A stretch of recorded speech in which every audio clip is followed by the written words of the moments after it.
RSS இயக்கம் பலமுறை தடை செய்யப்பட்ட இயக்கம்.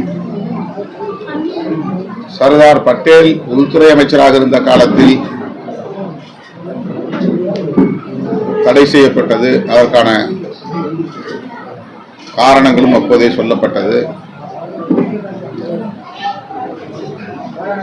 காந்தியடிகளை சுட்டுக் கொன்ற இயக்கம்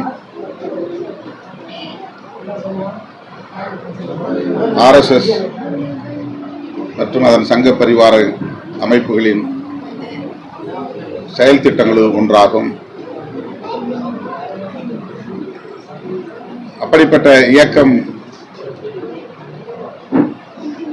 வளர்ச்சி அடைவது நாட்டுக்கு நல்லதல்ல என்பதை ஏற்கனவே பட்டேல் உள்ளிட்ட பலர் கருத்து தெரிவித்திருக்கிறார்கள்.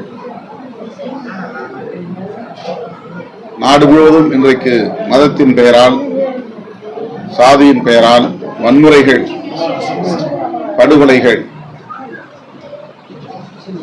நிகழ்வதற்கு அந்த இயக்கத்தின் அடிப்படை கோட்பாடுகள் தான் காரணம்.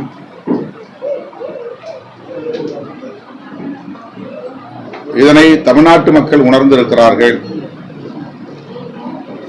அதனால்தான் அவர்களை தள்ளி வைத்திருக்கிறார்கள் என்பது நமக்கு தெரிந்த ஒரு உண்மை. என்றாலும் இன்றைக்கு அந்த இயக்கங்கள் வலிமை பெறுவதற்கு அதிமுக போன்ற கட்சிகள் துணை போவது கவலை அளிக்கிறது. அதிமுகவை விழுங்குவதற்கு அந்த இயக்கம்